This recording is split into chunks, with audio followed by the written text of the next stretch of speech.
The first Fallout game was released on the 10th of October 1997. That means the date that this video was published on marks the 25th anniversary of arguably one of the best gaming franchises to ever exist. This is a remarkable landmark for a series that was all but dead just over 14 years ago.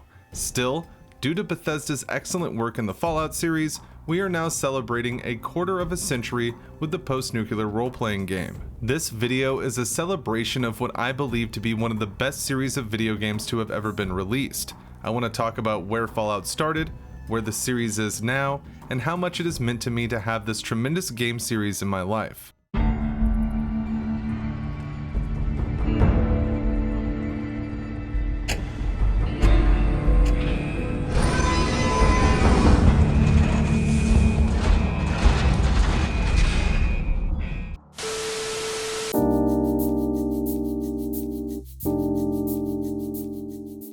The year is 1997. Shows like King of the Hill and Frasier dominated the airwaves. Kane would make his World Wrestling Federation debut in one of the best wrestling highlights of all time, and video game fans were enjoying the start of future Hall of Famers in the industry. Games like Age of Empires, Oddworld, and GoldenEye dominated the market. We were on the verge of one of the most important gaming releases of our lifetime though, Fallout, a post-nuclear role-playing game. You may be thinking, what's so important about a CRPG getting released in the late 90s? Seems pretty normal to me.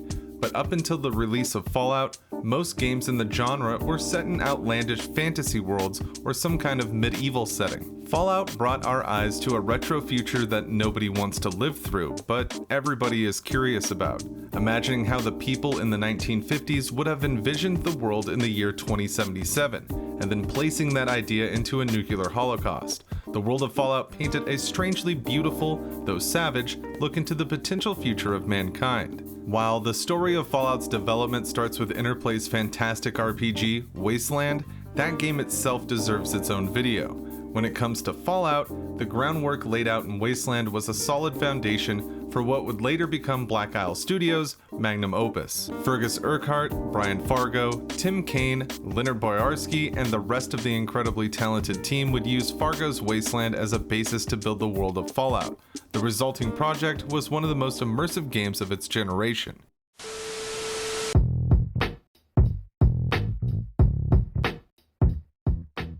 The Fallout project started with Tim Kaine. At the time, Kaine worked on creating installers for various Interplay products. Eventually, he would make a program that would generate these installers automatically, which Kaine dubbed the Installer. Tim would go on to work on game engines, returning to his favorite isometric style with sprites. The team had been playing a pen and paper game using GURPS, the generic universal role-playing system, which influenced Tim to incorporate a character generator into the project. Kaine was prohibited from asking any of the team members at Interplay directly to work on his project, so he would send out company-wide memos advertising that he would be in a conference room with pizza, hoping to entice some fellow developers into a room so that he could showcase his passion project. The project Kaine was working on at the time showed little resemblance to Fallout as we know it today. So I remember it, it's really funny. Your girlfriend gets kidnapped, you go to the house she's kidnapped in, and at the bottom you find a statue. You're playing around with it and these cultists attack you, drag you back to their lair. It's like the Spanish Inquisition. And pray to their god, and something happens and you fall through this portal and you're way back in the beginning of human history, and there's this crashed spaceship. And you get in, you can't get into it because there's a monkey that is holding the spaceship key, and you kill the monkey and take the key and go Why to the has spaceship. Why has no one made this game? The spaceship takes you to another planet ruled by dinosaurs. Hang on, wasn't the monkey quite important to this as well? It was very important. It turned out it was the hominid that was the human ancestor. So you get to this, you get to the, you take it to a fantasy world, and there's a villain who's been attacking everybody, and he uses lightning bolts or something, but the only thing you found to wear on the spaceship was superconducting underwear. So whenever he shoots a lightning bolt, it just makes your underwear glow and nothing happens to you. And so you beat him, and you get another wizard to cast a spell to send you back to your world, but your world has evolved without humans. Because So you killed the monkey. you kill the monkey. Yeah. So you're in this dinosaur world, and they have high tech and everything, and they put you in a zoo, and you're still wearing your superconducting underwear, and a PETA-like group breaks you out, and they take you to one of their scientists, and he explains what you explain to what happened, and he sends you in a time machine back to the moment of time, and you have to stop yourself killing the monkey. Right. Then everything unravels. And he gave you a way of putting yourself in suspended animation after you kill the monkey, so you don't have to use a spaceship. You go in suspended animation, and you look like a statue. When you come to, you're the statue that was in the basement. Oh my god. And you come out of it, you rescue your girlfriend, you wipe out the cultists, and everything's good. The team decided to go with a post-apocalyptic setting for the game, inspired heavily by Mad Max. Interplay got to work trying to acquire the Wasteland license. As the game had been developed for Electronic Arts, they had the rights to the name, though the team never wavered on the type of game they were making at this point. This would snowball into more established lore for this new world, taking the retro-futuristic approach to this new war-torn environment. Still, this wasn't the only change Fallout would have to undergo. Due to some disagreements between the team and Steve Jackson Games, GURPS would be removed from the project. The two main issues involve the intro scene, showing the assassination of a presumably Canadian soldier during the UX annexation, and the unnamed mascot used throughout the game that would later be named Vault Boy. Sticking to their guns, Interplay ditched GURPS after 2.5 years of development. The next day, designer Chris Taylor would come back with the Special System, known initially as Ace Lips, and the rest was history. Brian Fargo was disappointed that the only thing you could buy after leveling up was skill points, so the team quickly came up with the idea of perks that would add advantages to your character every couple of levels to allow for more player customization. After nearly 4 years in development, Fallout, a post-nuclear role-playing game, was released on the 10th of October 1997.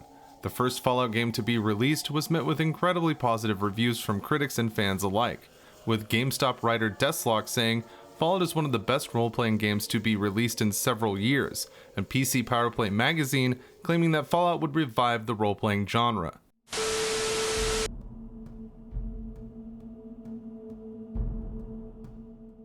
These days, I often hear that people have a hard time approaching Fallout for the first time. The game hasn't aged incredibly well in the traditional sense. While the story and main quest are some of the best in the series, the interfaces and overall pace of the game can be off-putting to people new to the style. From my perspective, it would seem that people who were playing games back in the late 90s have an easier time playing the first two Fallout games because that style wasn't archaic then, it was new. There were no other Fallout games to compare the gameplay to. Most importantly, many games on the PC had a similar control scheme. I believe that fans of the series that may have come in at Fallout 3 may not have had the experience of playing these types of games on the PC. With Fallout 3 and New Vegas really perfecting the way Fallout could be presented in a three-dimensional perspective, going back to the isometric, incredibly open world of the first two games could be jarring. Fallout and Fallout 2 are notorious for not holding your hand and having steep combat difficulty. While by the time Fallout 3 was released, Bethesda had a very different style of RPG to present. Things like quest markers, fast travel, first-person action, and wonderfully built environments make Fallout 3 a much more approachable game than the first two entries in the series. The original Fallout offers a fantastic story in a post-apocalyptic world that we hadn't quite seen in a video game before.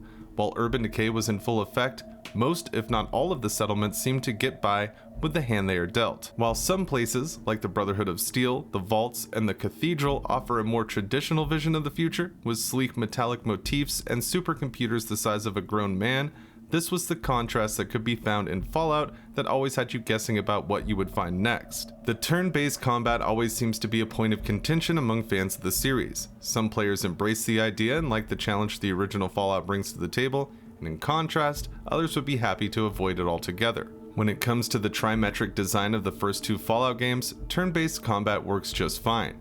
It's not quite like the JRPG formula that most people are used to when it comes to this type of action, but it fits the games well and works in-game perfectly. Even though you may miss some attacks when it gives you a 95% chance of hitting the target, the combat system fits the game well.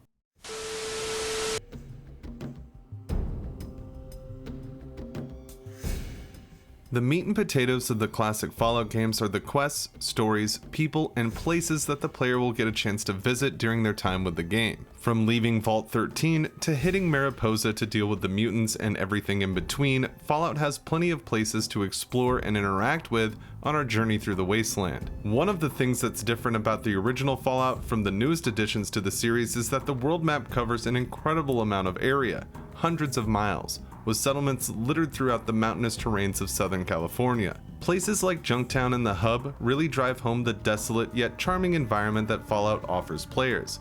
While there will be some that look at the trimetric point of view and limited graphics as a weakness, Fallout still manages to cover a great distance due to these limitations, which allows us to explore a large area of the United States after the war. That, mixed with the map of Fallout 2, almost gives us an entire West Coast as a playable area. The dialogue in Fallout is primarily text-based. Sometimes we can see NPCs speaking in the game world with simple text over their heads, which allowed the developers of Fallout to have more freedom for what they wanted the NPCs to say. More essential characters would have talking heads. This would replace the standard dialogue window with a detailed look at the NPC's face, which would include voice lines to accompany the text on screen. These talking heads were made from clay, first designed on paper and then moved to a computer to fine-tune. This was then used as a base for the clay to model the look the developers were going for. Using this material to create the speaking characters in the Fallout games gave the NPCs a unique look that was a staple of the classic games. One of the most rewarding things you can do in Fallout is talking to everyone you see and finding out if they have some kind of mini quest to complete or story to tell. Each NPC feels like they have their own life going on in the game world, and learning about the experiences of people in the wasteland can be one of the most engaging aspects of the game.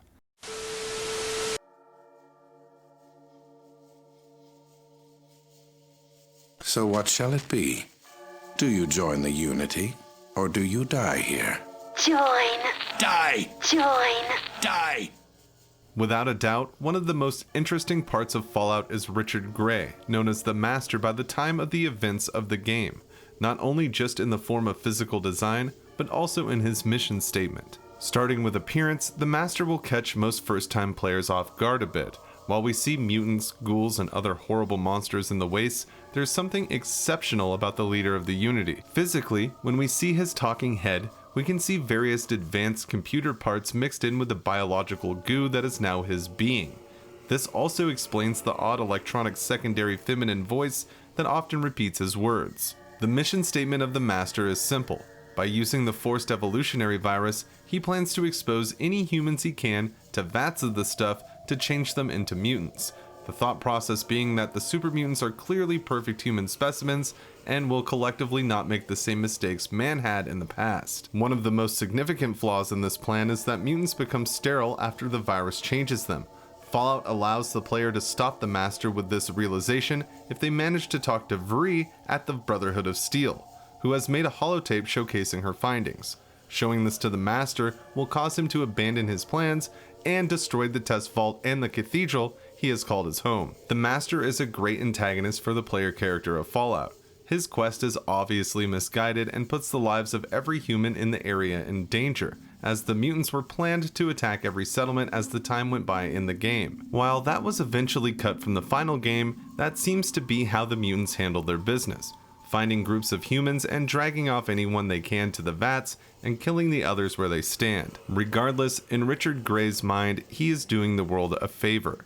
The FEV is a magical evolution potion to him, simply enhancing humans to be a more perfect race.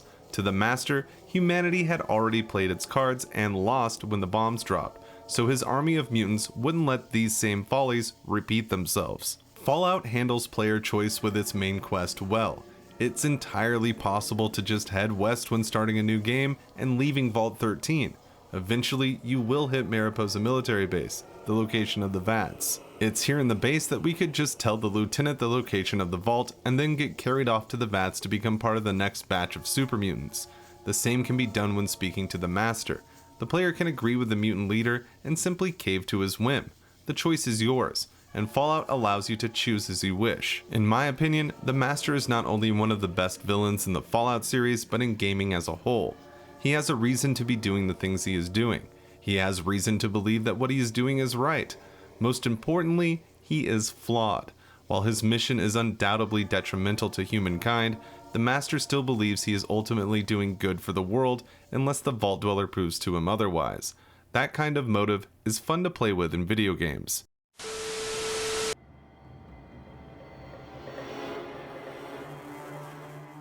The Fallout series, a quarter century after the first game was released, is a very different picture than it was in the late 90s. Bethesda has developed Fallout 3 and Fallout 4, which are critically acclaimed and have some of the best game worlds of the series. At the same time, Obsidian perfected the formula with Fallout New Vegas, and brought the series closer to its roots on the west coast of the United States. At the time of this recording, the newest addition to the Fallout family is Fallout 76, the first attempt from Bethesda to bring the series online and into the multiplayer arena. At launch, Fallout 76 left a lot to be desired. Plagued with a large number of bugs and glitches, the game seemed broken on release and left a bad taste in the mouth of a lot of Fallout fans. Regular players of Fallout 76 claim that the game has made significant improvements since its first year, and that Fallout 76 has a lot to offer players who are looking for an online twist to the Fallout formula. With the newest release in the Fallout 76 saga being the Pit add-on, which sends players to post-war Pittsburgh and is a callback to the Fallout 3 DLC with the same name. Players can now make trips to this new land and complete a set string of quests for rewards. One of the biggest strengths of Fallout 76 is the actual world map itself. Fallout 76 has not only the largest game world in the Fallout series, but is one of the most impressive visually as well. The environments are exceptionally built, and each area of the map has its own personality, which makes the world incredibly fun to explore. Regardless of how negatively received Fallout 76 was on release, it hasn't soured the majority of people from enjoying the Fallout series as a whole. The modding community for the newest games in the franchise is unmatched. Bethesda, without a doubt, has one of the largest and most dedicated modding communities in the gaming scene, and the Fallout series benefits from this immensely. The Fallout series has grown a lot in 25 years. From a trimetric turn-based hardcore role-playing game to an online open-world adventure, but most impressively, it has remained one of the most popular video game franchises worldwide.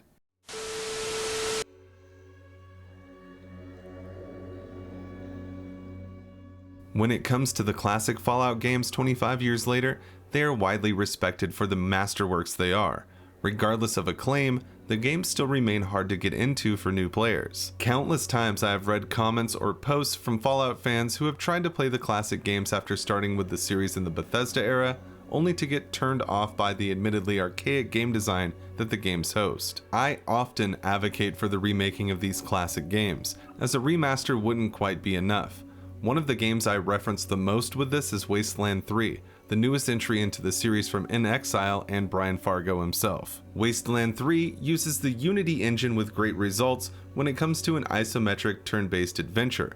I genuinely believe that if a team was able to take the story of Fallout and Fallout 2 and remake the games in this engine using the same style and interface from Wasteland 3, it would be a money printing machine. So many people that are newer to the Fallout series want to play these games but simply cannot get past the interface and graphics.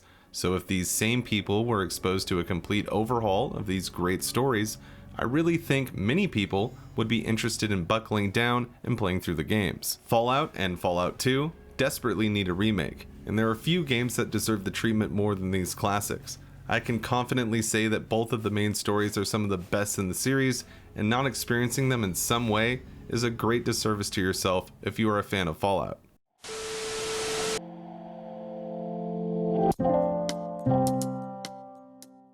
I am so happy to have spent the last 25 years of my life with the Fallout series. The Fallout games have always acted as a happy place for me. I feel comfortable playing through the games, and I never really get tired of spending time in each of the tremendous game worlds. We may not know what lies in the future for the Fallout series, and some people may not like every game or add-on that gets released in the IP. Still, Fallout remains at the top of the mountain when it comes to a solid gaming experience. Hopefully, we will still be talking about Fallout in another 25 years. Judging by Bethesda's timeline for their future projects, we might not see another entry in the series for another 10 years or so from the time of this recording. If that's the case, it's pretty likely that we will still be gushing over Fallout on its 50th anniversary and beyond. Happy 25 years, Fallout. This is a tremendous milestone, and you have stayed in my heart all this time as one of my absolute favorite experiences I have had in my life. Thank you to all the developers who have had sleepless nights and stressful days just to ensure that we all got immersed in the wonderfully dark and brutal world that Fallout has to offer. There will never be another game like Fallout, and we are lucky to have it in our lives. I gotta testify. Come up in the spot looking extra fly. For the day you die, you gon' touch the sky. You gon' touch the sky, baby girl. Testify. Come up in the spot looking extra fly. For the day you die, you gon'